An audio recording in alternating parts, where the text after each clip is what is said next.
Thanks for listening to The Con Guy Show, the official program of... Wrong. Whoops, that was...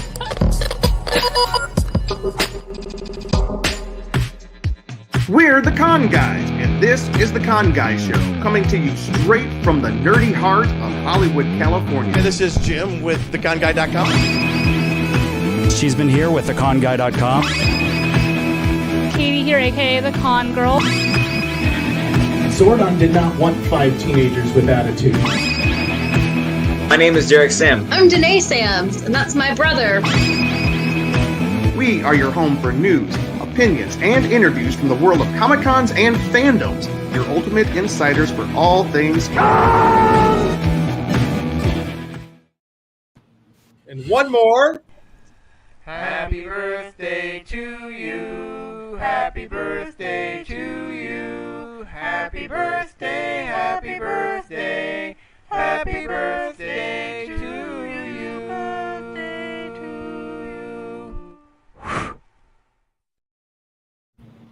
Whose birthday? Amanda's? Hey, happy birthday. Was that for me?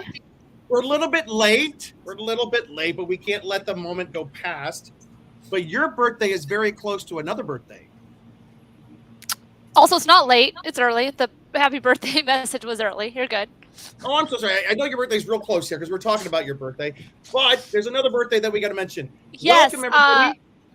Go ahead. Ben is not here tonight because Bree's birthday, his lovely, beautiful wife's birthday, is tomorrow. So they're celebrating tonight. So Ben is not with us tonight. But there's even another birthday. There's one birthday today that's really huge that we should address. What is it? The great Brian Wilson. Wait, it's Brian Wilson's birthday. It's also the 47th birthday of what movie, Luke? Jeez, man. Jaws. Yes. Okay. All right. It took a long time. All right. There's also And another Derek said of Virginia, but Luke cut him off. No, it's of West Virginia. West Today's West Virginia. That's what I Virginia's thought. birthday. That's what I It was thought the day West Virginia Virginia. became not Virginia. Yeah, that's what I thought, but I only heard you say Virginia, and I was like, I thought it was West Virginia. That's because Jim was talking and I couldn't get anything out there. But it's okay because we're all friends. I'm apt to talk, so there is that. And I forgot to just plug my speaker in, so I'm I'll go double birthday. I got the Quint hat on from Jaws. Now I got a Beach Boys shirt on. So I also bought via Luke something to celebrate the anniversary of Jaws today. Ooh. Do you have it? A Funko Pop. I don't have it with me. It is in the car because otherwise I will forget whenever I go somewhere to bring it. So it's it's in my car. All right. No, but there is one birthday, and it's actually, I'm kind of cheating a little bit. It's not actually the birthday. The birthday was a couple months ago, but we are celebrating today. We are starting our 7th season of the Con Guy Show. 7 years, guys. We have completed 6 years. So we're starting year 7.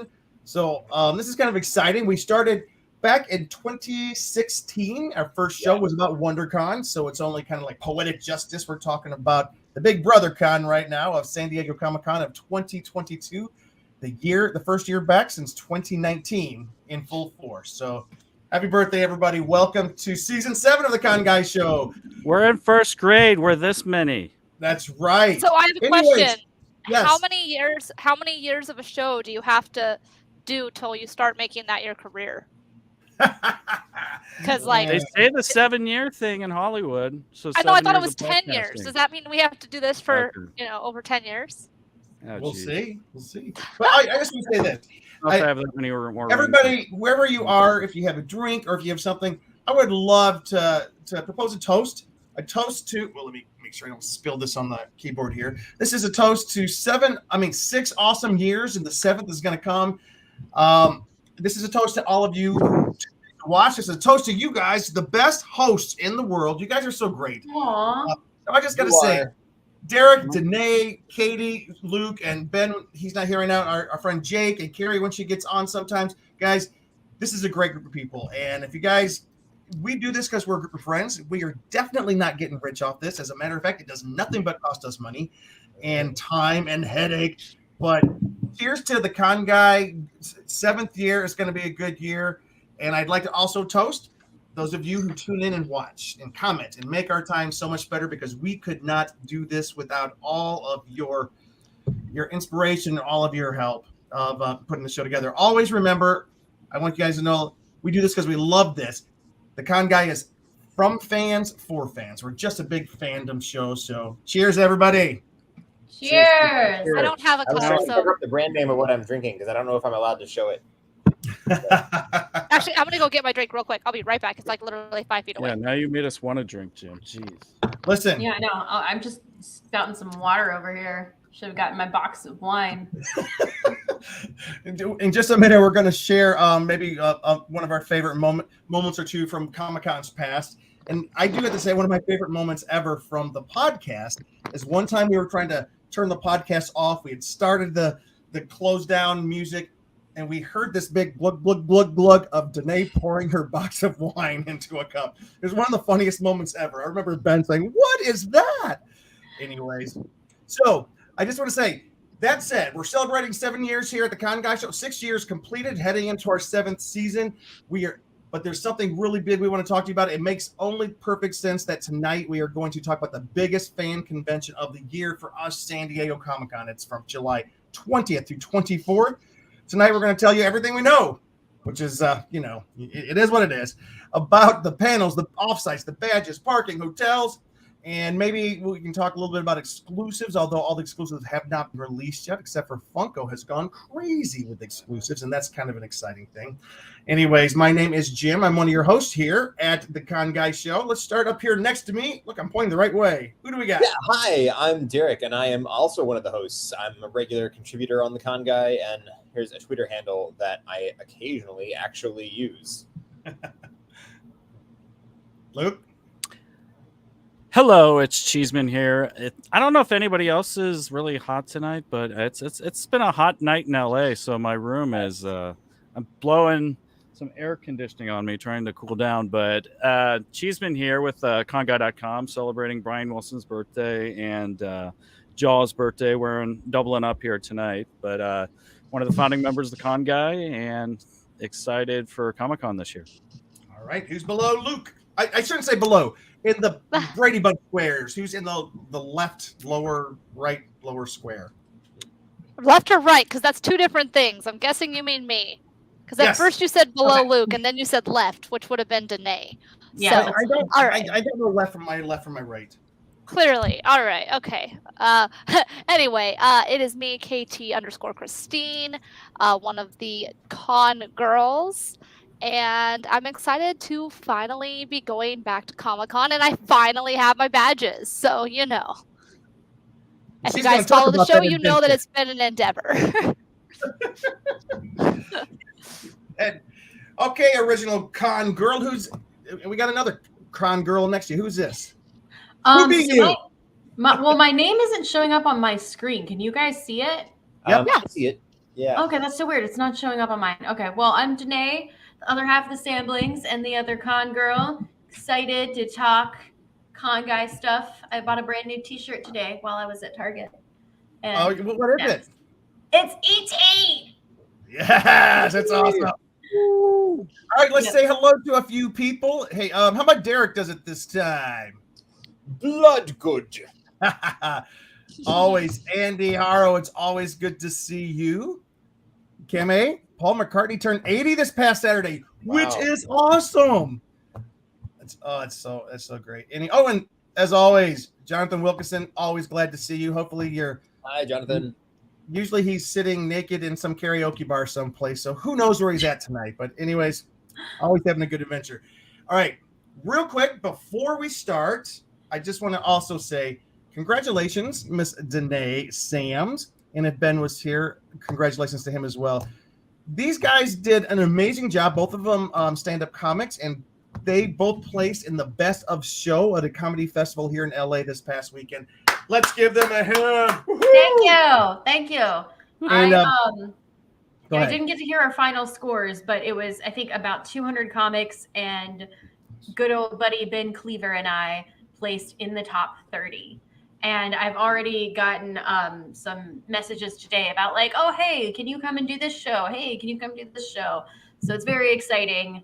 Lots of awesome stuff. Also, a quick shout out to Jim and Luke for coming out to a late show and supporting. It was a lot of fun. And then we went to the tiki bar after.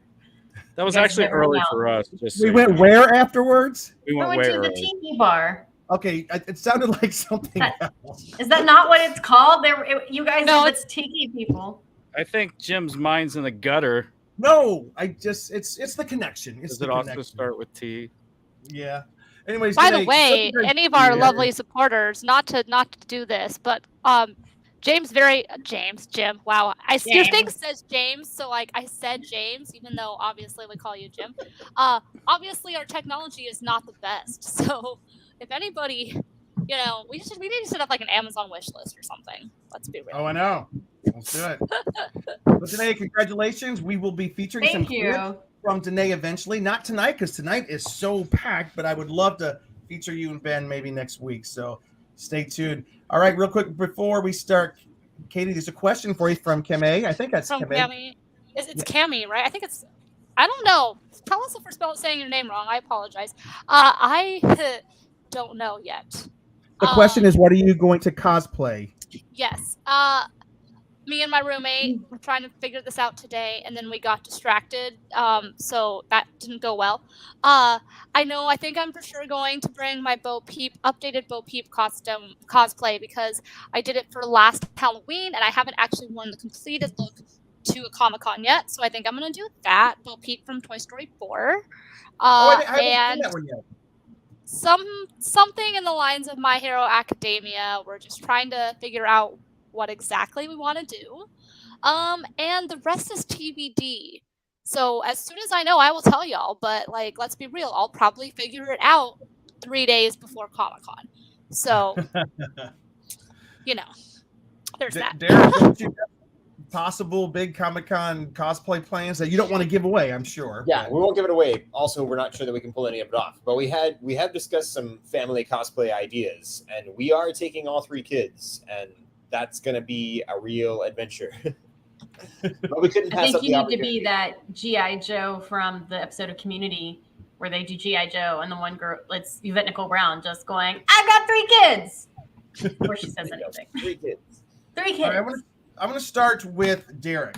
What we're going to do to open up the show, we're about to dive into a bunch of information here, but we wanted to do it kind of nostalgically from your year's Comic-Con past, or whoever has one ready.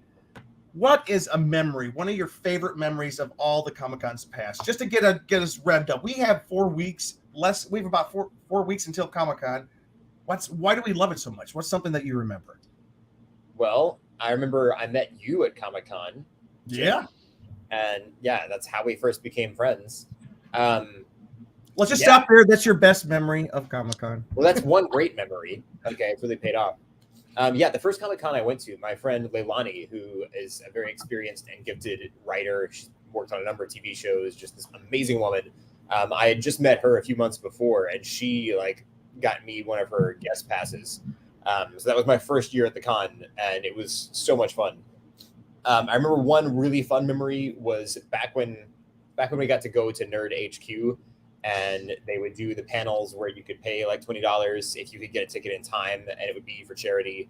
But you could, it was a much smaller room, and it was very up close and personal with the people on the panel, and it was pretty much just all audience questions too.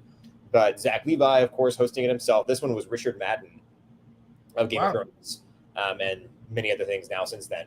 But at the time, I think at the time he was dating Jenna Louise Coleman, and it was while she was on Doctor Who.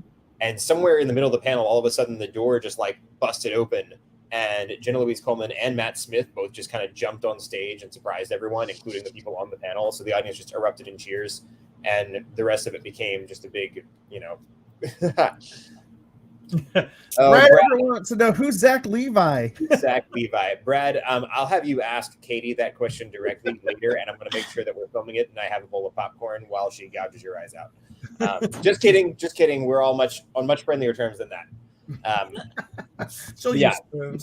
I'd say that's a favorite memory. And also just the last time we were there in person, we saw that it was like a retro panel remembering, it was I forget what anniversary it was, 20 years or 25 years for The Nightmare Before Christmas, and it was a bunch of the people that worked on it, like actually in production, the animators and everything. And that panel was moderated by Neil Gaiman, of all people. Wow. So stuff like that is just a cool experience. Oh, and that time that I passed by Nichelle Nichols on the sidewalk, was walking in a rush with all the crowd and everything, so I couldn't say anything to her, but I was just like, really fanboying out, because Nichelle Nichols, if you don't know, is the actress who played Uhura in the original Star Trek. She's, up there in years now, and just really cool and has a really sweet demeanor when she's in interviews and everything. She is amazing. Yeah, somebody else needs to take a turn, because I could just go on. Okay, we're going to stop you right now. First of all, hello, Lily. Good to see you tonight. Good to see you. And then we're going to throw it over to Danae, because Danae, congratulations to Ben and Danae. Sorry. Thanks, Jonathan. He was playing fetch with his 5-month-old Shiba Inu. Puppy dog. Yeah, awesome job. So congratulations on the comedy. All right, Danae, let's go to you. Favorite memory?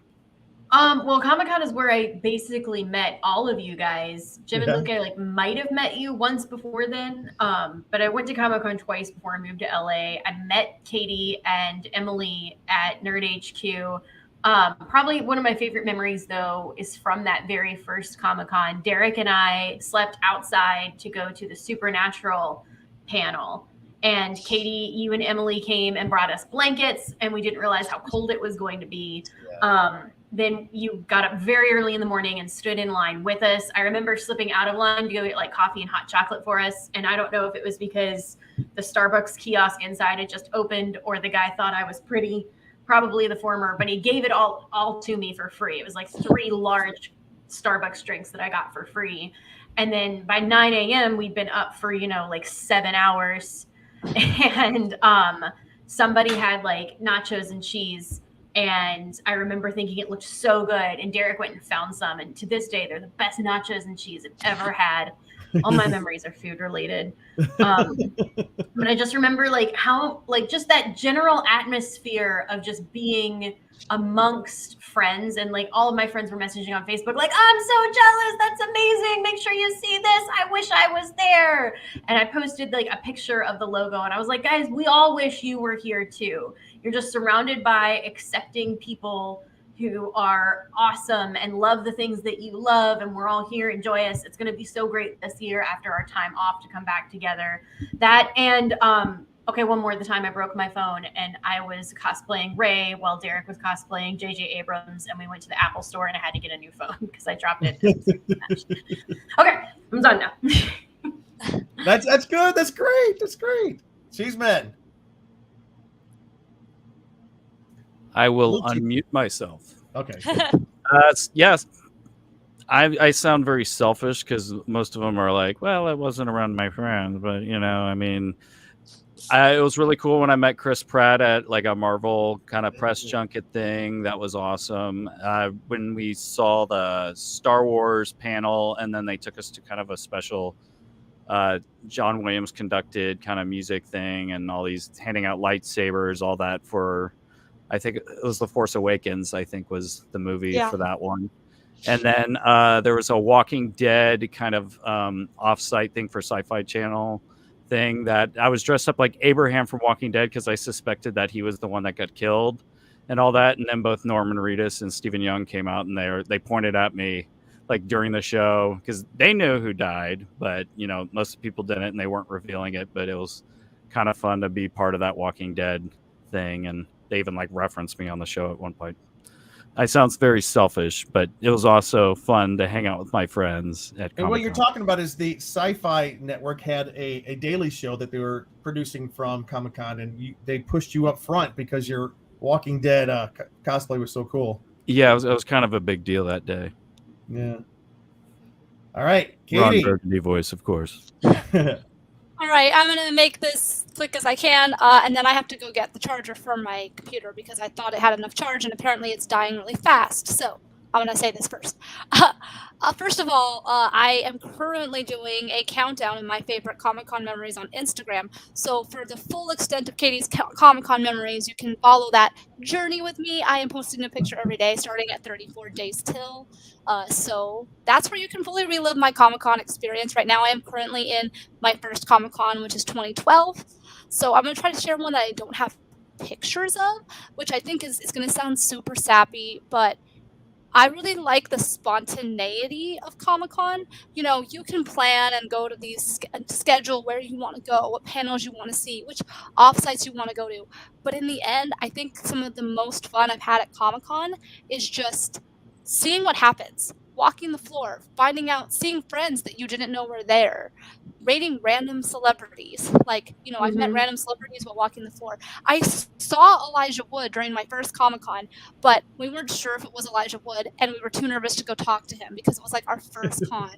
But I still remember to this day that me and my friend were like, is that Elijah Wood? Like, just talking, seeing celebrities in the hotel. I mean, seeing all sorts of things. So it's so much fun to just kind of see where the world takes you, and being surrounded by people who are not going to judge you for staying overnight at like 14 hours for a panel. Now, there are still those people who are like, you're staying outside?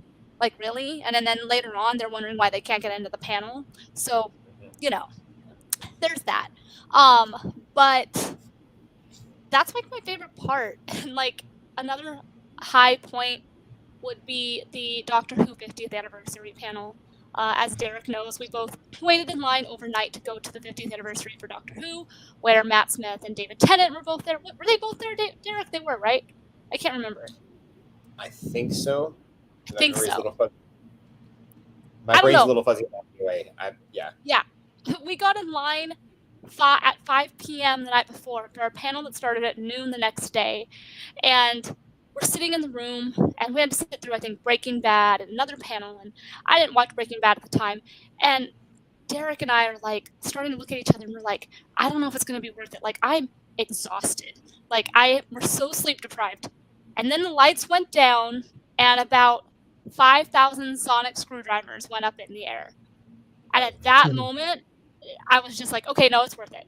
Nothing else could happen, but seeing that moment is a memory that I don't have a picture of, that I can't share. That was just absolutely amazing to see that many people so excited to see a reunion about some of their favorite doctors or some of the old doctors. So can't replace that, because I missed the two big things that happened at Supernatural and Star Wars because I got it online. But that's a story for a different day. So, well, go get your charger. Yeah, I'm gonna go get your charger. So you don't like it. You got a section coming up here. Well, we're gonna say hello to a few people, but I just gonna say my favorite Comic-Con memories. I mean, there are so many because I've been going for a great, I think since 2008. I think 8 might be my first year, or 7, either 7 or 8. But and like Luke, I think the biggest moment was definitely the Star Wars panel of 2015 where they did the Star Wars Hall H panel. And then we all went out back for the concert, fireworks over the San Diego Bay. It was just a glorious moment. Just so much bombast and so much. And with the stars, the original trilogy stars were out there on the stage, along with the new trilogy stars. And I mean, I was a kid. Star Wars is the reason I live in California, because I moved out here because I loved the movie and I wanted to be a filmmaker. So to see that moment was just a perfect circle for me. Also, one of the best moments ever was back when they were having Nerd HQ. They had a special night, a screening of the movie Serenity on the open field of Petco Park one night. Everybody bring your blankets. Alan Tudyk and Nathan Fillion were the hosts out there on the field introducing Serenity. That's amazing. That can almost not be topped. Were you there, Derek? Yeah. That was so I remember just them having running commentary in some scenes and sort of making fun of the movie, but lovingly. And real quick, I'm going to throw to a couple of comments. Andy's says his favorite Comic-Con memories when he got to see Norman Reedus in the car where everybody was trying to go up to his window and get a selfie. That was Comic-Con 2019. Jonathan Wilkinson, he worked Comic-Con 2015 when they had the big Fargo snow globe, and he was in there ushering people into the globe, and he remembers it was about 150 degrees in there. I don't remember that. I don't remember that. Yeah. I remember that globe, but I didn't get inside of it because those reasons. And Brad says this would be the very first Vampire Diaries less San Diego Comic-Con in 13 plus years. By the way, Katie, I don't know if you know, we got big Vampire Diaries news for our podcast. Anyways, we'll have to get you on there when we interview one of the stars. Anyways, well, that's more news for later. But he says they've always had a show in the trilogy, but Legacies just got canceled. It's going to be weird. But then Brad does go on to say, but we get Teen Wolf back. It's a strange kind of trade. It's also going to Hello, be the first year Amanda Yellen. Happy birthday. So good to see you. not just And then- Vampire Diaries. There's no Supernatural either. If Brad goes this year, which he's going to go, this will be his this 22nd Comic-Con. He's been going since 99. He didn't go the past 2 years because of the pandemic, but wow, that's pretty cool. He's going. Our panel's on his birthday. And I he's know. not going to miss that midnight cheers on a Saturday. I know. We got a little bitty thing. It's nothing big. It cost me like $1.50 that I got for Brad's birthday 2 years ago when he was gone. I almost mailed it to him, but we're forcing him to go to We'll Comic just Con. wait till Comic-Con now. Now he has to come to Comic-Con to get his gift, right? Amanda, Brad doesn't have a birthday. It's not worth it, Brad. Just kidding. Gave it to All right, Amanda. guys. So we're gonna jump in, and sorry, we're kind of going all over the place, but we're just excited. We're just kind of. Oh, I have one more thing that was a really cool thing for me. Right here. I thought this was so cool going to the party and getting to hang with Jared Padalecki. And this was the night we went. We just hung with him. He was such a cool dude. And Katie had missed him that night. We're like, no, she couldn't have missed him. And I was looking for the video. If we find it before the end of the show, we'll show it. Katie did show up the next night, and she got a great picture with him. But the thing that was so cool is he made a video. He spent a lot of time making a video.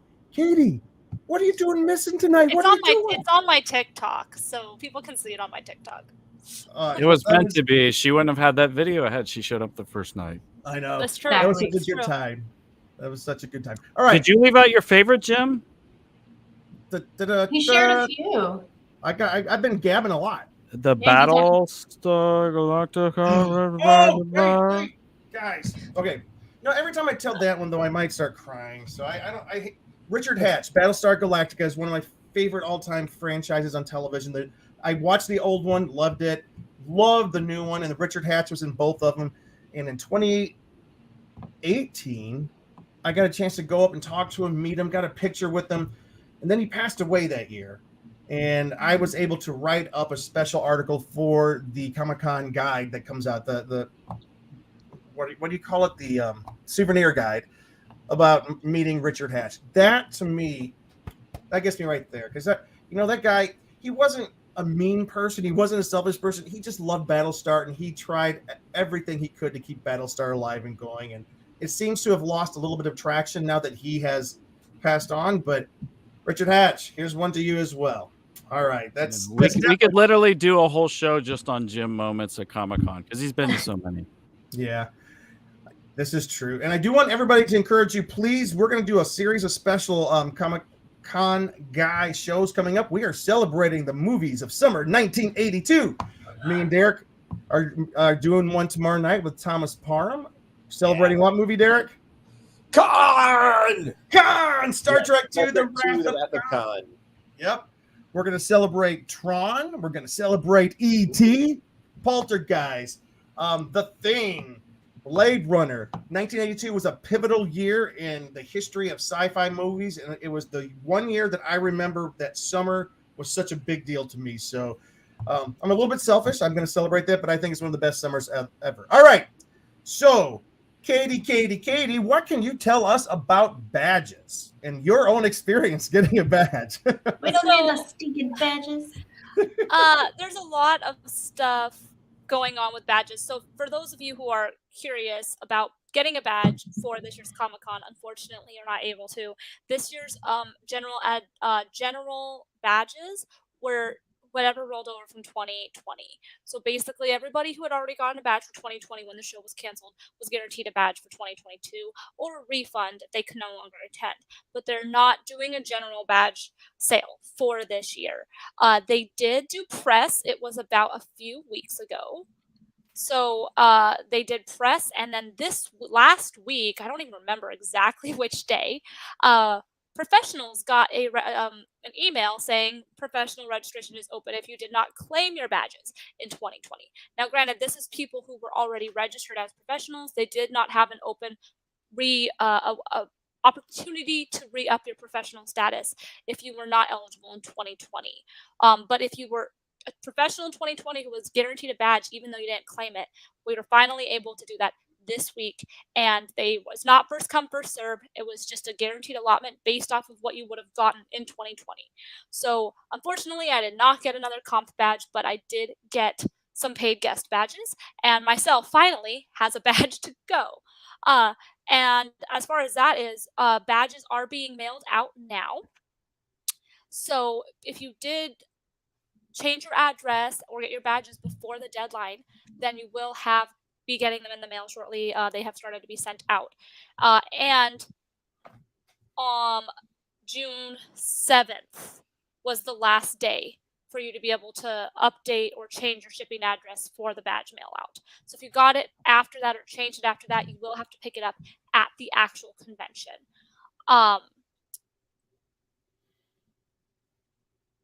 The same with the press badges that were pre-done before.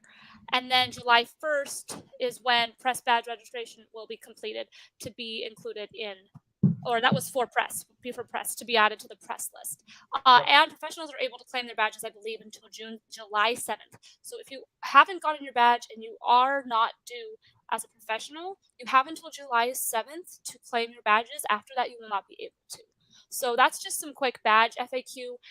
Usually you can pick up your badges on Wednesday, starting on Wednesday at the con. But yeah, it's exciting to finally be going back and doing this again. So, hey, can I ask you a quick question? Yeah. What's a professional badge for people that don't know?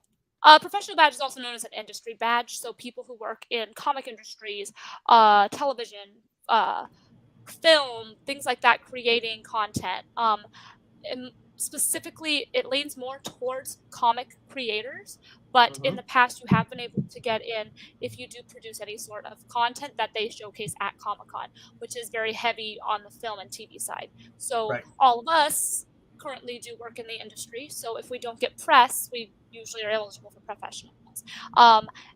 If they reopen it, because none of us really knows exactly what's happening in the future for professionals, but once they announce it for next year, we will announce you guys how you apply for that, etc. like that. But yeah, and then I think I'm also talking about. Can I ask you one more question? Do you have do you know if volunteer registration or volunteer badges are still available? That is a good question. I forgot about volunteers. I don't think they are. I think that time has passed. That was the last. They sent out an email for volunteers, and it was all based off of 2020 as well. Right. Let's see. Daily volunteer registration is now open. If you're a returning volunteer or if you signed up for the interest list, follow the instructions below to register. Daily volunteer registration will remain open until the program's capacity is reached. So if you guys go to the comic-con.org /daily-volunteers, you can find out all the information about volunteering. And the day that you volunteer for Comic-Con, you do get a badge for that day. So that's a cool way to go if you're not able to go. And I know people who've gone to Comic-Con every year because of volunteering. So that's awesome. That's a great way to get a badge. Yes, correct. And we need better volunteers sometimes, because sometimes, let's just be honest, the people volunteering to keep the lines, I'm not going to complain. I don't want to get anybody mad at me, but we need good line people. All right. I believe you also wanted me to talk. Am I talking about parking also? Yes. You can tell us about parking. Parking's a big deal right now. So I personally have never experienced a parking pass at Comic-Con because I either shuttled in from staying somewhere else or I stayed at my hotel, which has parking, which I, again, will be doing this year. But there is a parking lottery going on that went on already through Ace Parking. Yep. Right? Yeah, Ace. Yeah. Yeah, and you have to go on the website and enter the lottery. I believe the lottery finished, but I believe you can get a parking pass now by going to the link. And if you go to the Comic-Con tab and type on parking, it'll give you that information. It's usually, sometimes you can do a full pass for the whole weekend. Sometimes it's only available for the day, and you have to move your car at the end of the day or overnight and then come back. So it's important when you are getting your parking pass to know what pass you have and where you're going to move your car if you do have to move your car from like 2 a.m. to 4 a.m. or 2 a.m. to 6 a.m. Well, actually, can I jump in for a second? I think most of the Ace parking lots that went out in the lottery, those are day passes. I'm pretty sure. Yeah, because like we always have to, like you, Katie, we go down, we have to find a place to park a car overnight, and I can never. The Ace parking never has the overnight parkings that I need. I may be wrong. They may not. I may be wrong. Usually, you have to leave at like 2 a.m. till 6 a.m. And that can be a pain if you're sleeping, or it's downtown San Diego, so it can be really hard to find parking. I remember, Jim and Luke having to go move their car because they're like, we have to move out of our parking. So that's why I personally prefer parking at a hotel, because it's just a lot easier than having to deal with parking and gas out. But it's not an option for everybody, especially the ones who are just commuting for a little bit. And then the last thing that I'm covering is the exclusives list exhibitor. So there are exclusives that happen. There are signings that happen. They haven't released anything on the actual website yet about this, but usually closer to the convention, you will go onto the website and there will be an exclusive portal where you enter, and they'll have a whole list of all the exclusives or booths that you're trying to get into, and you will click on them and it'll say enter. In the past, they have done a certain allotment of entries that you can distribute through each day. But exactly how it works, not sure yet. But usually it's like, you have 20 that you can use per a day, and you can enter them in whichever slots you want. That's usually how the Funko thing works. But it's so hard to tell. They're a little bit slow on the information this year, so hence why we're a little bit slow on the information. But as we continue to get closer, we'll make sure we tweet those out, give you guys all that information. So. Thank you, Katie. That's a lot of information. Yeah. The one thing, and I'm hitting Google right now, and my computer has decided it's going to poop out. It's not going to let me know. But one thing that I am considering is taking the Surfliner, the train, the Amtrak Surfliner train from LA to San Diego and back this year, because I have Derek's going to talk about hotels here in a second. My hotel is downtown. So I don't need to be going anywhere. Usually I drive down, park my car, pay $50 a day to park it, then drive it home. That's a lot of money, especially when a round trip ticket on the Surfliner, I think, is around like $38. So for those of you who might live up or anywhere along the coast and you don't want to park your car down there, that's something to consider. Oh, right. Just give me the price. The price for a round trip ticket is, I got to go through all these calculations. Forget it. All right. Katie, thank you very much for that. Yeah. Up next, here's probably the second most difficult thing to get when you go down to San Diego Comic-Con. Derek, what is that? Hotels. Yes. Yeah, finding Tell a us place about it. to stay. So at this point, of course, as you may know, Hotel Apocalypse, as they call it, the lottery to get hotels already happened in May. So if you weren't lucky enough to get a hotel then, it might take a miracle to get one downtown for all 4 nights. Doesn't mean you can't still find some accommodations, though. As we were talking about a little bit earlier, you can go on the official Comic-Con website and look at the list of hotels. If you go comic-con.org/hotels, there's a link there that you can follow to the hotel block of what's basically reserved for the deal for Comic-Con. That takes you to the On Peak website. The trouble is with that, most of the hotels there, nothing really has all 4 nights that you would want for the whole weekend available anymore. Pretty much every hotel, Fridays are sold out. And some of the hotels have Thursday available and Saturday available, and that's it. Some have, Monday to Thursday. Some have, Sunday night, and that's about all. So you've really just got to search around.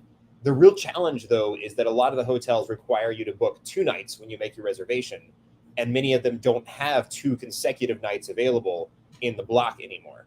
So you can't actually book it through the Comic-Con link for some of those hotels.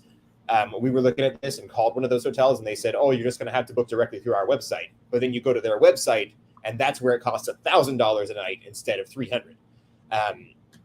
So you've just really got to search around at this point. There are still some other hotels that aren't completely insane, that are just a few miles out. And when I say completely insane, I mean just the prices. When you just try to book a hotel independently through their website or by calling them, you could easily be spending $800 a night, $1,000 a night. I think I'm wanting to say the Hilton Bayfront even said it was $2,000 a night. If you want. Jeez. Yeah. However, they if you go through the link on the Comic-Con website, they have some rooms available. It just looks like it's a Monday night and Thursday night. So at this point, you kind of got to see. And like when I was looking at it, clicking just now, it looked like it would let me make a reservation if I wanted to. It wasn't giving me the error saying I had to reserve 2 rooms. So again, you just got to kind of search. And we've mentioned before, be very careful if you're looking at Airbnb in the area. Yeah. Because, sometimes you're getting a really terrible deal or you might just be getting scammed. And there's always a risk there. So you've really got to weigh that out and, find some way to vet what you're getting. Another option is if you have friends that live in the San Diego area, you can sometimes stay. All that to say, as impossible as it can be, I hadn't even paid any attention when Hotel Apocalypse was happening because I thought, one, it was unlikely that I was going to be able to go. I thought my pro reg had already expired, and also thought if we went, we'd probably be able to stay with our friends that we usually stay with in the San Diego area. Turned out I was wrong about all of those things. My pro registration was still good for this year. I guess it would have expired in 2020, and they gave that extension. But then our friends that we normally stay with told us they're actually full. They're hosting some other people at the same time. So just in the last 2 days, we ordered our badges and we found hotel rooms. Now we're staying 2 nights at one hotel and then 2 nights at another hotel. So we're spreading it out. But, one's like a mile away from the convention center for the first 2 nights, and the other one's maybe 3 miles away. So we might just like trade off and have somebody hang out with the kids at the hotel for those second 2 days. But we've talked about this before. It's always kind of a give and take. If you stay a few miles out from the convention center, it's very easy to get the train in if you can find someplace to park your car legally. There are shuttles that run. It takes a little longer to get in the morning, so it's hard to get to those early morning things if you're trying to get into a lottery for an autograph, or if you're trying to get in line early without camping out the night before because you paid for a hotel room and want to sleep in the bed.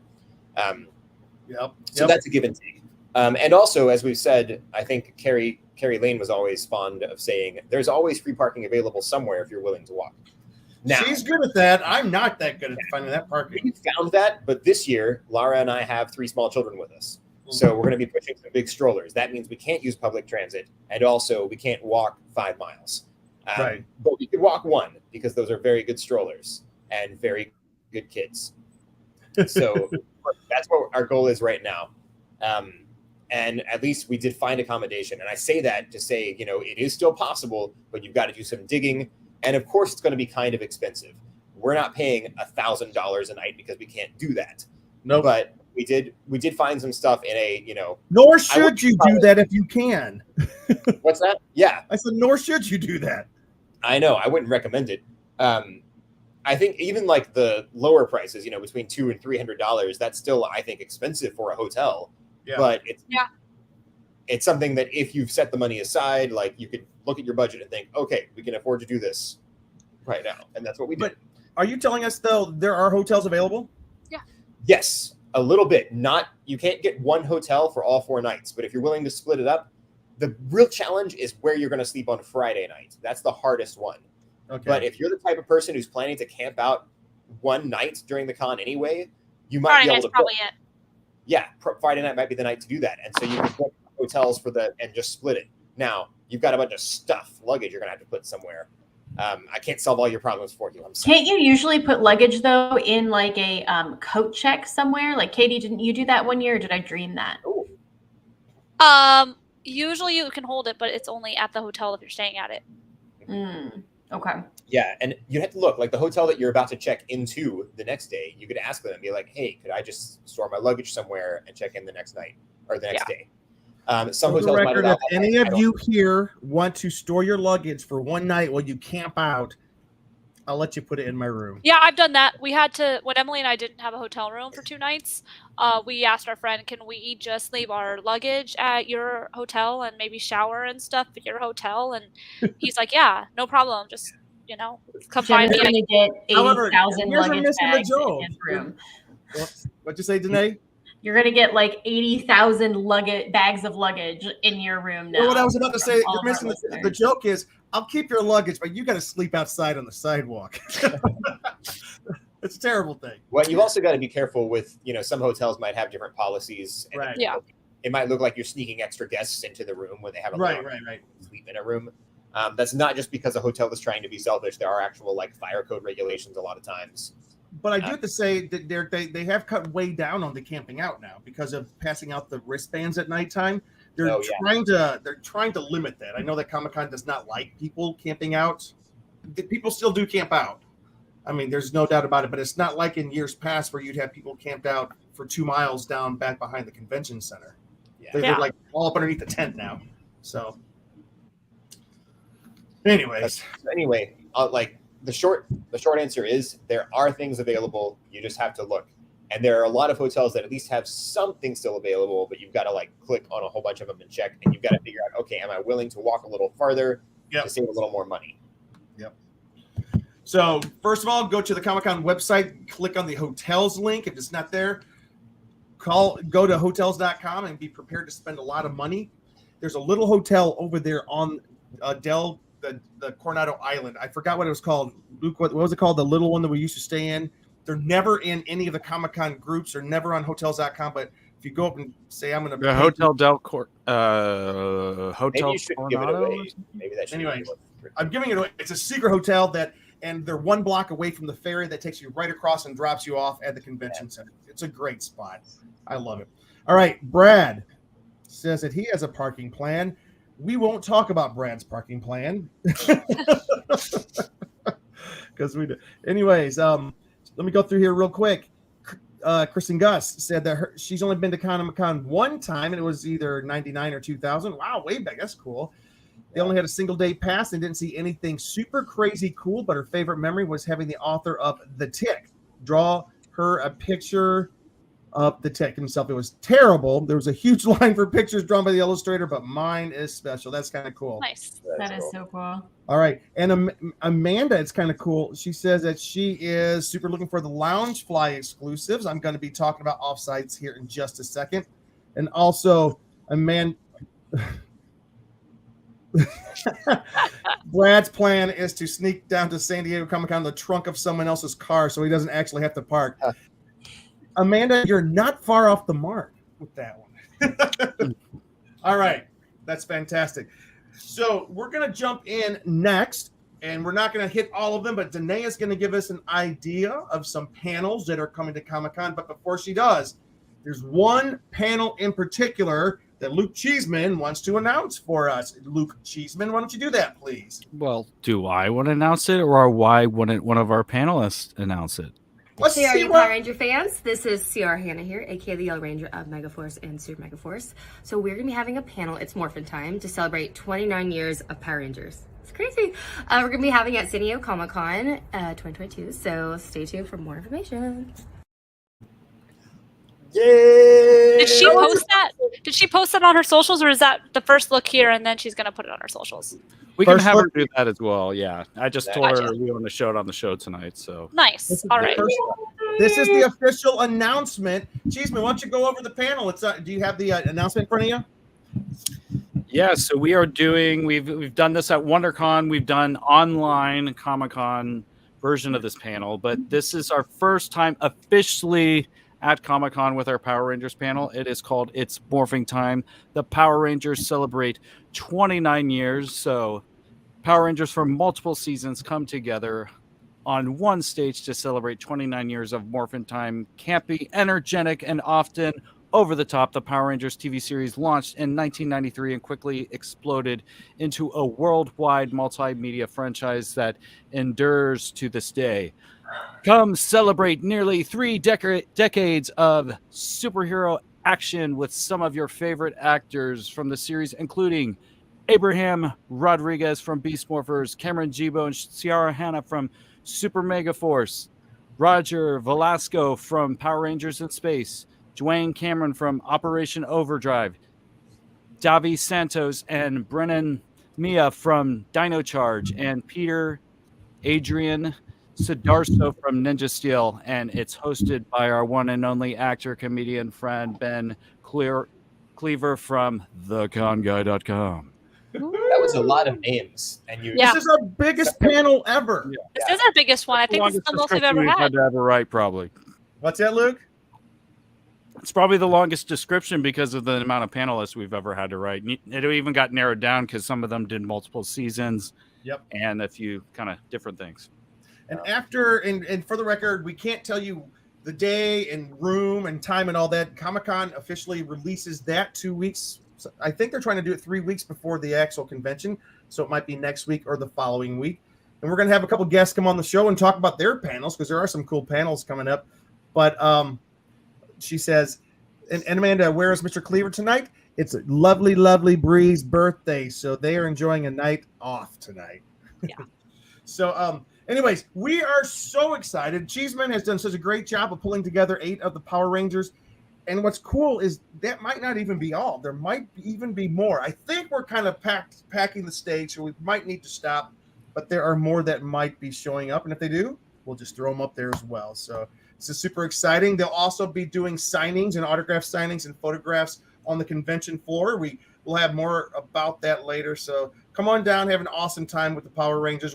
As always, we're so grateful for Brad for originally helping us to get the Power Rangers panels started. So thank you, Brad, for doing that. All right, Danae, why don't you go ahead and tell us some other panels that are happening? Well, there are so many. I can't believe you're not going to let me list them all. I think like the cool thing though about panels at Comic-Con is you can find things for almost anything, but you can also discover brand new things. Like Derek and I discovered Rick and Morty because of San Diego Comic-Con, and it was just the announcement included Dan Harmon, and we loved him. So when you get your booklet, just make sure to go through and really have a good look, see at some of the options, because you might be surprised by things that you wouldn't have considered an option before. So make sure to double check. Don't just fly out by the seat of your pants when you're picking. Because, I mean, there's stuff like women and minorities in gaming, which we obviously, like Jim just said, we don't know where that's going to be. But something Katie has talked about a lot on here, kind of some of the stigma around gaming. And then you also have the huge things like the new Lord of the Rings series, which I might go to just to protest and demand answers. What? Really? I heard recently that Amazon. He's a true believer. A few cons and one pro of what could be good about it. I gotta hear one nice thing. One nice thing? I have to. What are a few reasons you don't want to see this? I don't trust the way they have strayed from material by some of the teasers they've been giving. I saw a whole analysis on the decline of costuming in recent years, the way we've lost a lot of textures.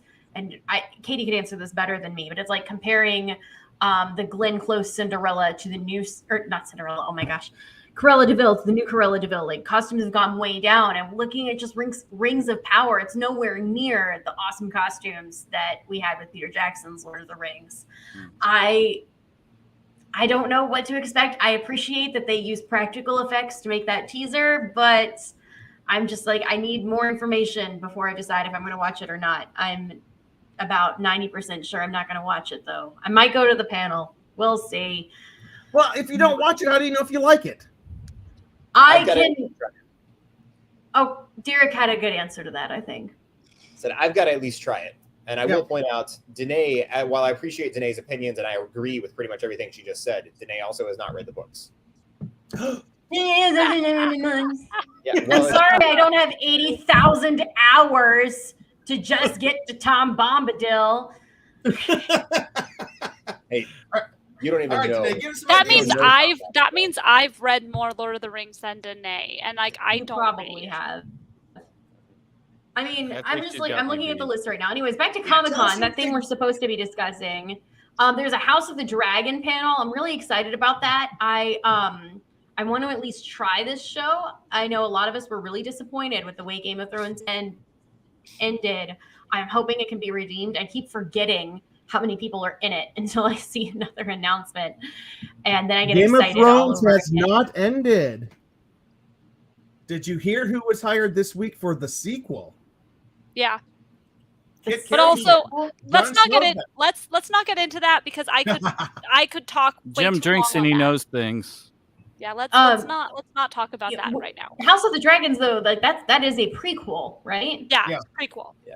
Very Okay. very far before. Oh yeah, you're right. I'm just saying they announced this week Yes. they're also doing a sequel. So Yes. trying Okay. to save the remnants of a lost franchise. Yeah, which, like I said, that's for another day because I have strong opinions about it.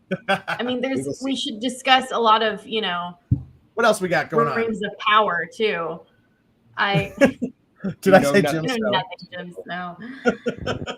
I mean, All there's right, keep stuff going. like the mechanics of Jurassic Park. That would be really cool. I would hope they discuss why Chris Pratt was on a CGI horse in the new Jurassic Park when Chris Pratt knows how to ride a real horse.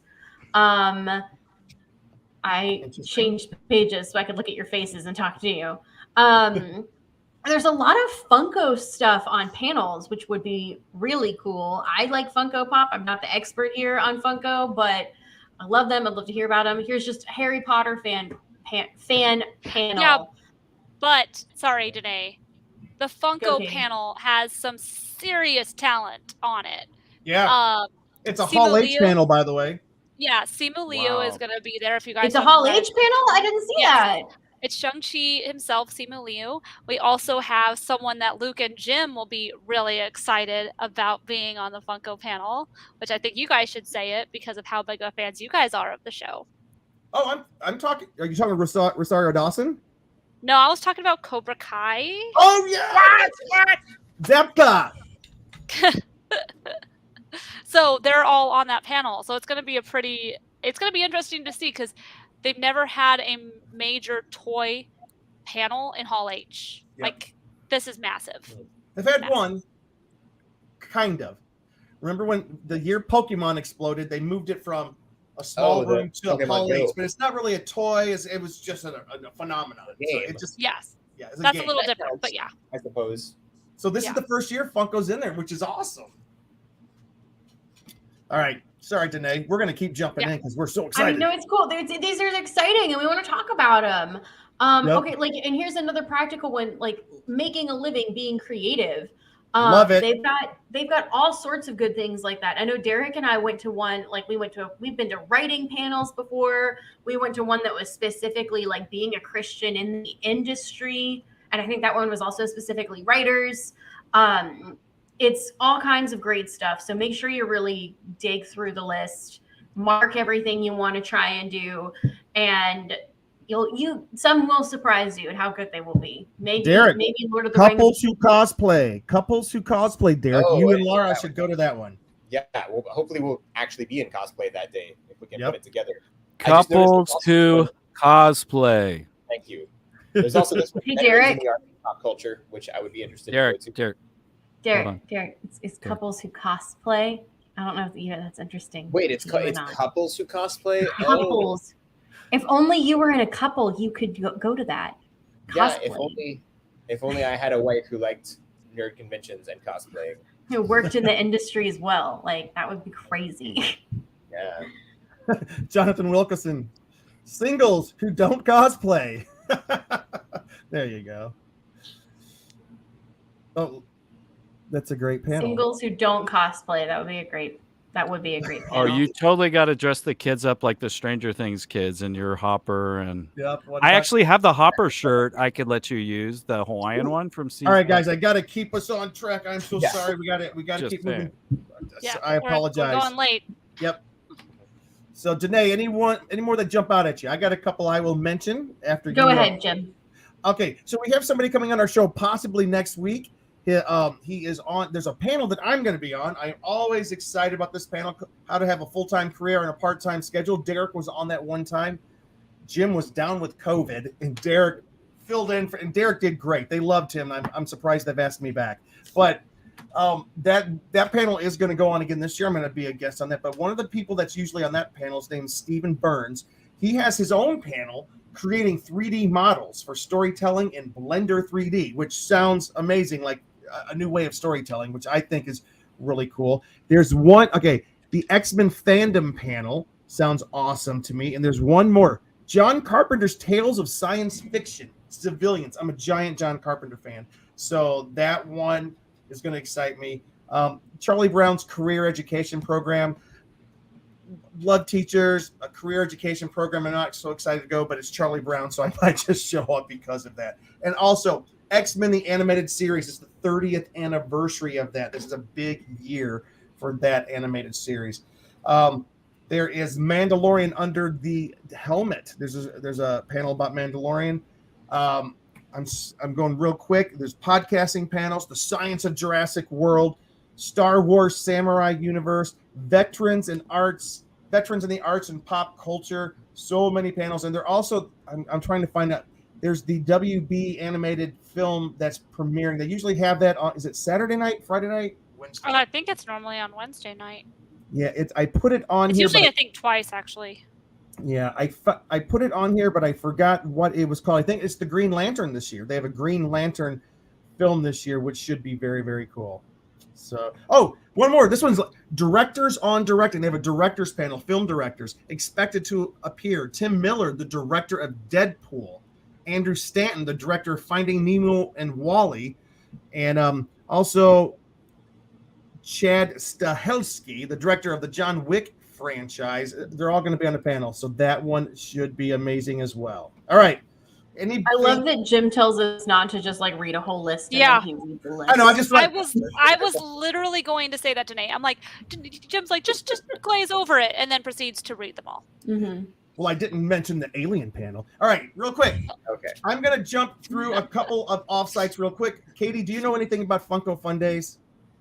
Just the tickets go on sale tomorrow. Anytime between 10 and 2. That if you guys stay tuned to the original Funko posts, their blog, all that stuff, it's going to be tomorrow between 10 and 2. They have not released what time specifically. It's going to be random.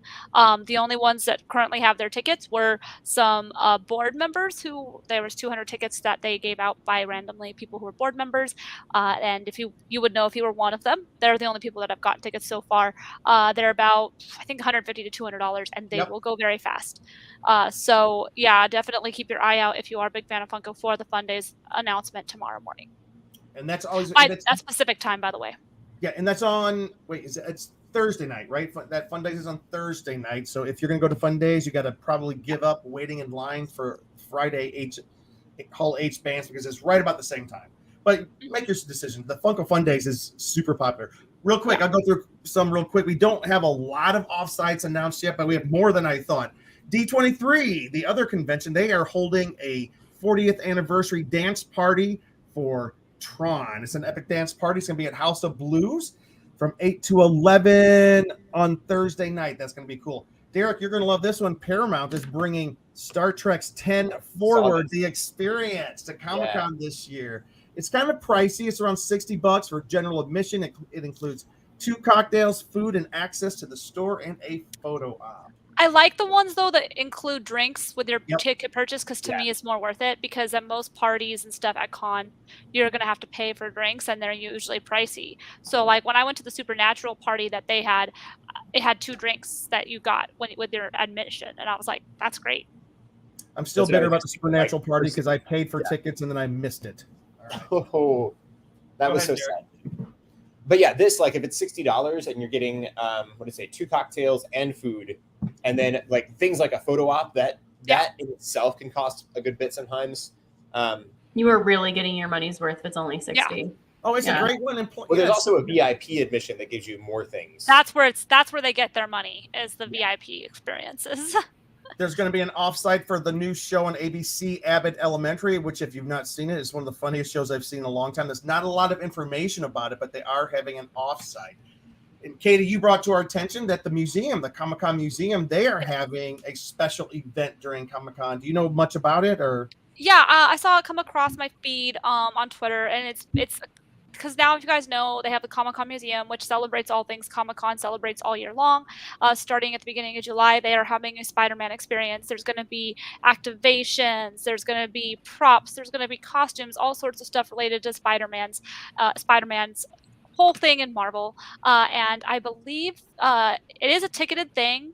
I'm sure it will go fast. If you go to the Comic-Con Museum website, you can get tickets for it. They will also be going on during Comic-Con. I want to say it's like $30 or something like that. Like it's not too bad. So I'm curious about it because I've never been to the Comic-Con Museum yet. So it would be really interesting to kind of see how they celebrate pop culture in that true San Diego Comic-Con style.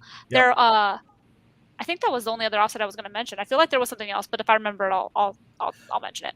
Speaking about Paramount and the 40th anniversary of Star Trek II: The Wrath of Khan, Paramount they're joining up with Cool Hoss to create the Wrath of Pecan, Ckhan, a summertime treat. Get it? Wrath of Pecan. In other words, ice cream. They're going to be giving out ice cream in honor of the 40th I'm assuming anniversary. buttered pecan ice cream, and that's Yeah. I love that. That's so cool. It's cool. There's a 40th anniversary for Tron so far, 40th anniversary for Wrath of Khan. So I think we're on to something here. Nintendo Switch is hitting the road this summer, and they have a stop at San Diego Comic-Con. They're taking over Petco Park Interactive Zone from Thursday through Saturday, 10 to 6 daily, Sunday till 4. You'll be able to play demos of the latest games, including Nintendo Switch, Mario Strikers, Battle League, and Kirby: The Forgotten Land.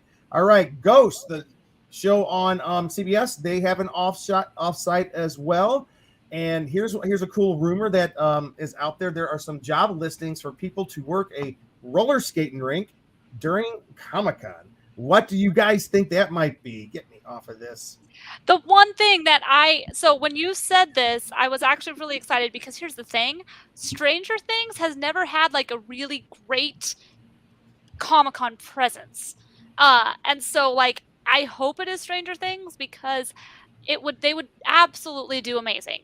Especially since the final episode of part 2 airs 2 weeks before Comic-Con. So, I mean, they have potential to do so much with Stranger Things at Comic-Con. So I think this is the perfect thing for them to do.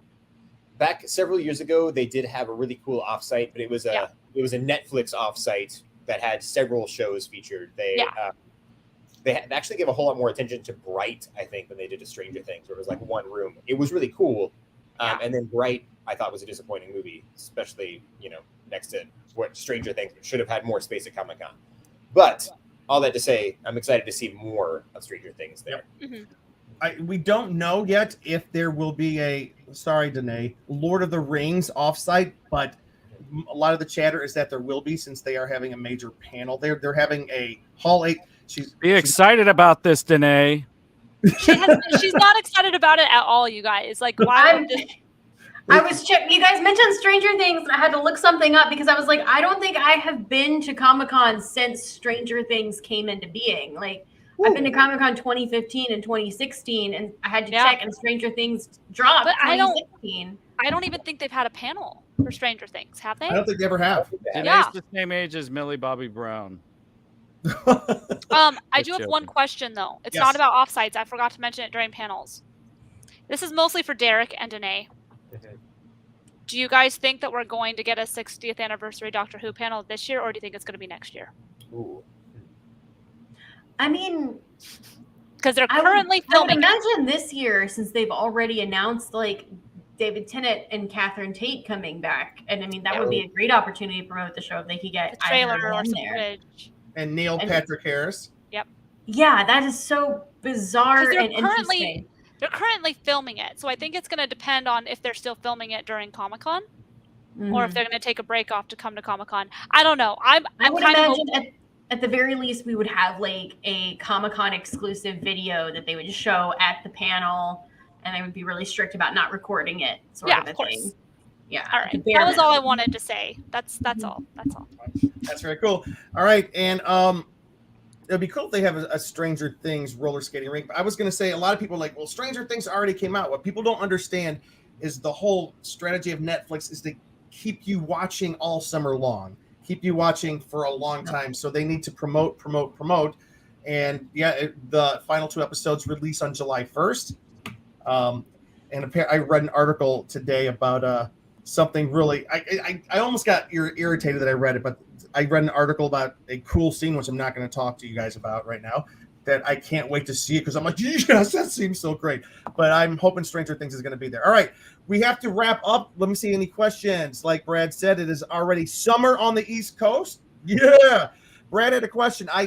He says, I wonder if Entertainment Weekly will do their big party. That's the biggest question. I think the answer is no, because they've gone out of business. Entertainment Party is no more. They stopped publishing.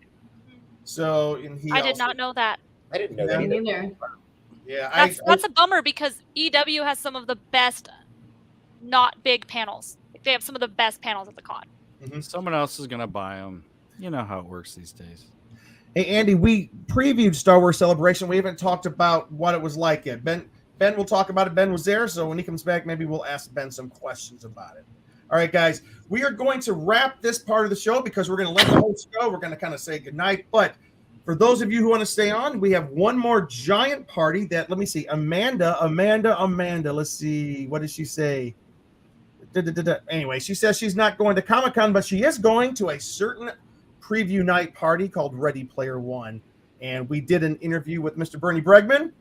Anyone who wants to stay on can watch the interview where he tells us all about it, tells us about his after parties in general at Comic-Con this year, what he is learning. So anyways, I'm going to let everybody else sign off because Bernie's going to take us out tonight. So Danae, Katie, Derek, tell us where people can find you, starting with Danae.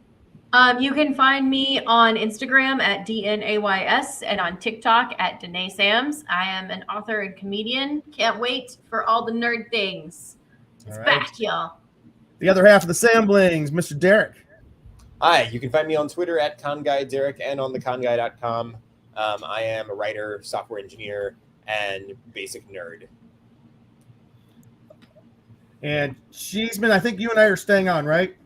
Yeah, I'm pretty sure I close out myself, maybe in the other one, but you can find me on Instagram and Twitter at Cheese on Couch. All right, and you can find me right there, James D. Fry, on Instagram or at theconguy.com. Amanda says yes, she's going to be stage managing the party. So nice. All right, guys, thank you so much for tuning in tonight.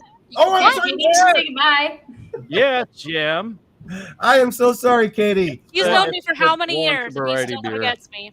I am Katie, aka Katie Christine. You can find me across all socials at KT_Christine. I'm actually considering making another TikTok about all of my wonderful, crazy fangirl adventures. So I will keep you guys posted on if I goes live. So. All right, and tell Emily, the other con girl, that we said hello tonight. We haven't seen her in a bit. Yeah, where's the dog? Hey, Katie, can you give me one sentence of what you thought about Jurassic World Dominion? It was too messy. There was too much going on, and there was not enough dinosaurs. All right, there we What go. was the most entertaining part about the movie, Katie? No. She knows when me and Brad were like, I need another drink. Yeah. Halfway through the movie. Maybe we'll get Brad, Katie, and Luke to give us their longer thoughts on Jurassic World since it's still due. All right, guys, thank you so much. We can't wait to see everybody at Comic-Con. We have some more shows coming up, but for now, we're going to take it out to Mr. Bernie Bregman, the Geek Gatsby himself, to tell us about the biggest show, the biggest party happening at Comic-Con this year. All right, Cheeseman. You'd be great at a circus, Jim. I know. You gonna do it? Yeah, I'm in the process of sharing screen. Although, boy, this is such a goodbye, isn't it? Right. Anticlimactic. Here we are, as we awkwardly. Someone tell us some good jokes right now. What do you guys think of Val Kilmer lately? What's the deal with smart cars? They're so small, there's nothing smart about it. What is she talking about? Have you ever had a Krispy Kreme? Yeah. Was it crispy? Yeah. No. Was it creamy? Yeah. All right, Cheeseman, we're ready. I'm trying. Interrupt this 90s themed stand-up. Let me drag it into a window. If it doesn't work tonight, we can always release it all by itself. No, Jim, we're gonna make this work. We could trim off all of this dead air, right? Yeah. Derek, Danae, I'll ask you offline. I was going to ask you if you are going to Comic-Con this year. I didn't know if you had plans, but I'll talk to you about it offline. Katie, Emily's going, right? Yes. Yes, she is. Welcome to the con, guys. We have a special guest with us right now. This is Mr. Bernie Bregman, otherwise known as the Geek Gatsby, because he has his hands in all the cool stuff that all of us love so much. And Bernie, welcome back to the show. You are a friend of the show. We always love having you on here. You always have so much going on. Like right now, guys, while we're talking about this, Bernie is hosting like this. He's like hosting all the series of previews or early screenings of a bunch of movies that are coming out. We won't talk about this right now. I saw Top Gun last night. It was so good. Wow. Yeah, that's great to hear. I'm so excited. Yeah, we were talking about that on our show recently. Everything that you could want from a sequel to that movie. It was. I've heard nothing but good stuff about it. It's so good. It's so good. Like it gives you. I mean, we don't need to go into Top Gun too much, but you'll need an inhaler afterwards. Like the cinematography is that like real. I love what they did with Maverick. I love the nods to the old one, but they didn't like blow all over the place. Like let's just chop up all the lines from '86 and sprinkle them all over. There was a healthy dose of that, but also it was where is Maverick 30 years later? I just got to know though. Like I heard that they mounted like 6 or 7 cameras inside the cockpit, and that Tom Cruise. He was really flying the plane, wasn't he? I think most of them, if not all of them, were trained to fly and did fly. That's crazy. Oh, that's crazy. I'm not sure what they were flying that they then made to look like F-18s, but Yeah. And next time we have you on, we'll talk about that the Mission Impossible trailer, which dropped on the same day this past week. Oh my gosh, that looks amazing. Anyways, we are here to talk about something else. We have about 2 months until San Diego Comic-Con, or depending on when you guys see this, we have somewhere between 6 to 8 weeks until San Diego Comic-Con, and news has started to leak out. One of the biggest pieces of information that we heard that we were excited about, and we wanted to go to the man himself, the source, was that on preview night, Bernie, you're throwing another big party. Can you tell us about it? So, Ready Party 1, Love and Thunder is going to be this year's kickoff preview night party. We kind of created the conception of a preview night party. It didn't really happen before us in 2018. And, the great thing about the Ready Party 1 brand for our kickoff night party is that, it's the first party number 1 of the week. But within the Ready Player One theme, you can go in any world, right, in the Oasis. And so with Thor, Love and Thunder releasing just 2 weeks before Comic-Con, we wanted to play around with that and play around with Thor and give you some Asgardian top shelf goodness. So we are taking over Park Nightclub, which is right there in the thick of the gas lamp. It's actually the same spot that Marvel had a private Black Eyed Peas concert a couple years back, 2017, I think that was. So we got Love and Thunder coming to you guys. We've already sold several hundred tickets. About a third already is gone. All of the early bird VIP stuff's all gone. I think our tables might even be sold out at this point. Look, that makes me feel great as an organizer. But it's also great just to see that like people want the San Diego parties back. And this is a year I think there's not going to be many. A lot of the big studios, I don't know if you guys have been broaching that yet, or if that's part of the ramp up to Comic-Con, but a lot of the studios won't be there. A lot of the publishers aren't going to have their usual big presence that we're used to. So it's going to be a different San Diego Comic-Con. There'll still be plenty of big stuff for the 150,000 people to go do, but not a ton of the nightlife. I don't think you're going to see, the big HBO party, Wired Cafe is gone, all that kind of stuff. And so, we're going to be kind of the last man standing and do it the first night of the week. We might, stay tuned, might do some stuff later on in the week, but it's a rough situation in the gas lamp where a lot of the venues didn't survive the pandemic. Or are in transition from previous ownership that couldn't make it through to someone else that's going to take it over and do a thing, which is why we aren't at our usual home at Flux this year. But also what's left, they are all trying to make up their pandemic losses overnight. So the prices for a company to come in and take it over is just wild. Yeah. Wild. And it's not a shock to me that very few of the big companies are going in and, going to plop down, $250,000 to one of these venues for a couple nights. Wow. Yeah, it's crazy. It's crazy. So usually thematically, you usually create kind of the vibe within the bar or the place that you're kind of hosting it. Are there kind of things going on behind the scenes that kind of get stuff ready. Oh yeah, the damn good shindig creative wing of our team of experience level entertainment went down to Park on Sunday, as a matter of fact, to measure out the venue, and they have a great like 3D map they gave us, but we want to recreate sections of it up here that we can bring down there all dressed up and stuff. Mm-hmm. We've got some really cool, interesting photo op ideas to really make you feel like you're one of the old gods in Asgard, something like that. It'll be really neat. Utilize some of what the venue already has, incorporate that into the designs. There will be stuff in the air and the ceiling that'll be really cool. And some photo ops like I'm not sure if it'll be Mjolnir or Stormbreaker, but you'll be holding one that is shooting lightning as a photo op. That'll be really cool. Oh, that's very cool. That's awesome. Yeah. Were you guys at the Ghostbusters one? It'd be similar to that Proton Pack display. Yeah, like I was gonna say, like there were the most recent year that I was at when it was all over. I think it was 2019. Mm-hmm. Yeah, you threw some fantastic parties. Your organization did, and those were great. Like I remember the Stranger Things one. You had the guy up on the Billy on the lifeguard stand, and you had all the what do you call the lockers in school and everything. You recreated kind of like what a great year! What a great party that was. And it was so cool because you had a bunch of celebs that going whole up. week was Music was great. Incredible. Everything about it was great. Yeah, that was so fun. You got a picture with Padalecki, didn't you? Yeah, we did. With Jared Padalecki from Supernatural when he rolled through. Yeah, I knew you did. Yeah. I hope I gotta shoot that guy a text in the next few and see if he'll be at Comic-Con. Hoping to get back to some of that. We'll kind of see how things develop. We're still kind of if a situation with a venue presents itself, I actually think we would do Stranger Things again. The new season will drop in two parts in the same month, and it'll drop around Comic-Con.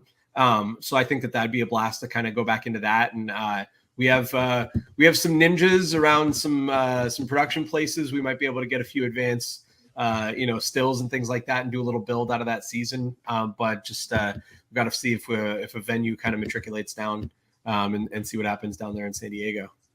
Yeah. Now, will there be any like specialty cocktails or other things there? Or I don't know if there's like a food vendor or different things. I know in the past there's been some cool thing about this venue is they actually have a restaurant. So you can also eat at the venue. It's really nice to upscale. And so you can, for those that are, coming off the con floor at 6 or so, and you want to get that dinner before you kick the 8 o'clock doors party or roll in 9:30. And so there's dinner right there, right on the street level before you enter into the nightclub part of it. So that's really cool. We're going to theme out a lot of that area as well. And there's a separate DJ station there. So you'll have different kind of beats in that front area before you go into the back area and hit the beats and of course the band. And then the band's going to be totally different. They play a whole bunch of new stuff and incredible musicians. So they've got hours and hours of new music for us. I remember really cool. Was it the last one, Bernie? You yourself got up on stage when we were performing. Are we going to see a repeat performance? I imagine you will. My journey in singing is kind of interesting. I grew up in recording studios, and my dad engineered for some really cool acts like Toto and Chicago and stuff. But I never ever picked up an instrument or learned from these like world-class musicians. I would never sing in front of another human being in my life until a couple of years ago. And some friends got me comfortable to do karaoke, and then I started going, okay, well, there's a couple songs I think are pretty good. Yeah. And then the band was like, dude, you should definitely come do Rebel Yell. And I did that a couple of times, and confidence grew. And now it's like I've sung probably 6 or 7 songs with them at different things, and I will probably do 2 or 3 at this show. Nice. All right, Luke, we are bumping up against. Oh, I'm sorry, we're bumping up against 10, but if you can go ahead and ask one of your last couple of questions here as we talk over each other. But before I go into that, is cosplay confidence anything? Do people because a lot of times thing, so it's like you become a different persona or larger than life kind of a thing sometimes when people absolutely that's certainly a piece of it. I mean, now it's a different, it's a comfort zone that's like more realized, but it's certainly cosplay kind of gives you this really cool shield, and you can kind of go be at least a little bit of a different person, but still an extension of yourself. But it definitely helps a ton. Yeah. Yeah. Okay. Anything else?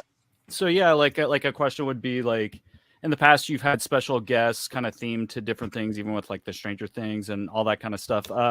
Is there any special guests that you're looking into or might be announced at some point or anything like Got that? a few nibbles, nothing that's firm enough that I could drop a name here to excite anybody with. Just because you never want to jinx it, and you also don't want to just professionally speaking, you don't want to say anything until it's a little more confirmed. But looking into a couple of cool names. There's some other folks that'll be stationed at Comic-Con pretty early, that'll be down there Wednesday night. So we're reaching out, seeing who wants to come and have a good time, maybe promote a thing that they're doing and stuff like that. And we know that we're still, like we say, in the world of planning, maybe not much time, but we're still, right now talking to you 8 weeks out. So I know there's so much planning that has to go on in this next couple of months, and what it looks like right now, come back in about 6 weeks and tell us where you guys are at, because then we want to know everything that's going on. So we'll be really excited to hear that. But I do have this question. So you just talked, and as we bump up against the end of our time here, we were talking about how a lot of the companies they're not coming back this year, or even over the past couple of years, there's been a change in the nightlife scene. And you guys, your company, has kind of seemed like they've stepped into a void that was beginning to develop. Can you just talk about your company and what's the vision of your company and why is it that you're doing this? Well, part of the mission statement for Experience Level, there was a lot of that stuff, and as Comic-Con, as the burst happened in the late aughts, going into the early 2010s, and then it became all these studio exclusive parties and like giant list a mile long, and like this much of it could ever get in, and people spent entire nights like in line waiting to get into this party, and like everything cool had happened already before they got in, or they didn't get in at all. And we're like, okay, that sucks. How can we do something that everyone can go to, maybe bring a celebrity element to it so they still have that same feel of the studio events, but this is for the fans, and this is where the fans are highlighted, and we can get fans in VIP and all that kind of stuff. So that was part of it. And then seeing the potential on Wednesday and Thursday of there being so many people and not enough to do, and going, well, look, there's a market, obviously, from a business perspective.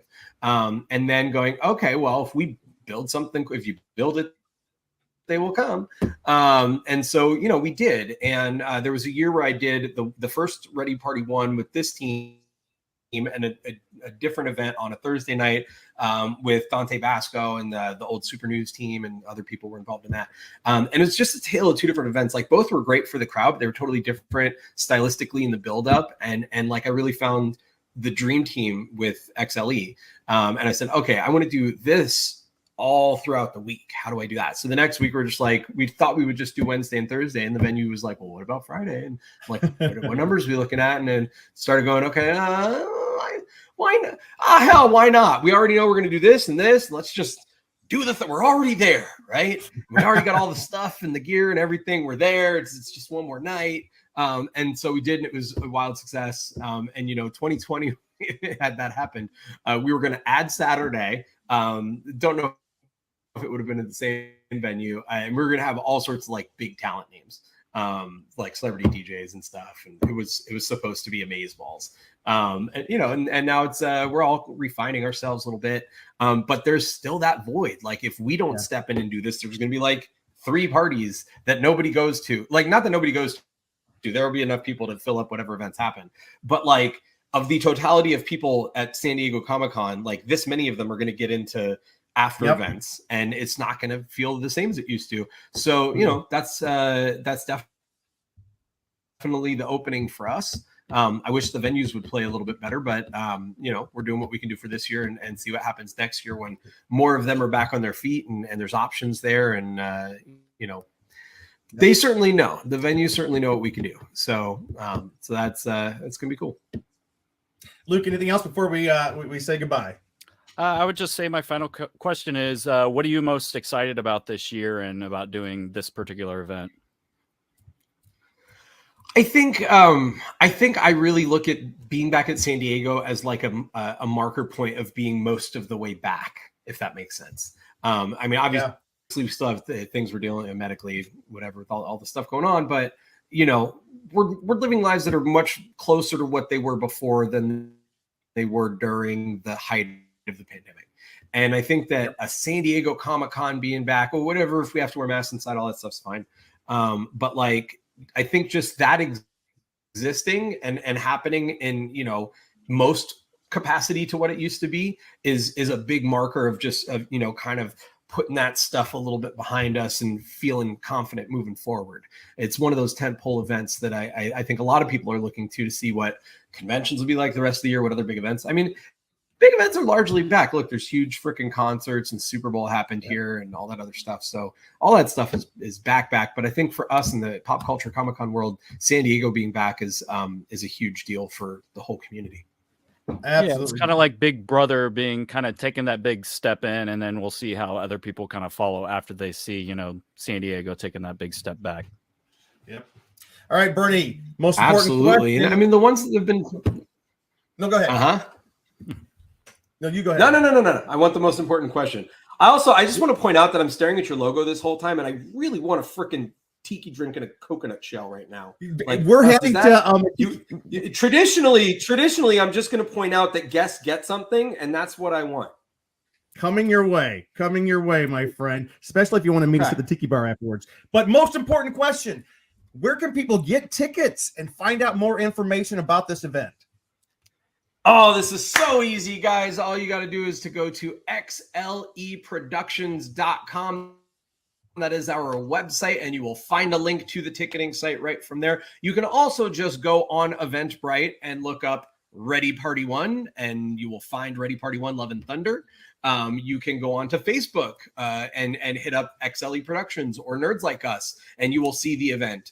You can go on Instagram and you can follow XLE Productions or Nerds Like Us or Nerdbot, and you will see all of the posts about the party live on my Instagram right now on Nerds Like Us or on the Geek Gatsby. The link is the link that is up at the top of the page. So that's where you can go and grab your tickets while they still last. Again, we're a third sold and we're 2 months out. So that's kind of great. Pretty sure that's going to sell out. A lot of people will be down there, and we only have about 1,500 or so tickets. So, yeah, Get them quick. Get them fast. Get them quick. They're going to go. Bernie, thank you so much for coming on and talking about it. We will have you back closer to Comic-Con to see what's going on. So, always a joy to have you on the show. The Greek Gatsby, Bernie Bregman stuff. All right, bye-bye. Thanks for listening to The Con Guy Show, the official program of theconguy.com. Find us on the Weeby Geeks Collective or anywhere you listen to podcasts. And now on sci-fi.radio, Saturdays at 4 o'clock Eastern, 1 o'clock Pacific, both AM and PM. That's 9 o'clock Greenwich. It's sci-fi for your Wi-Fi.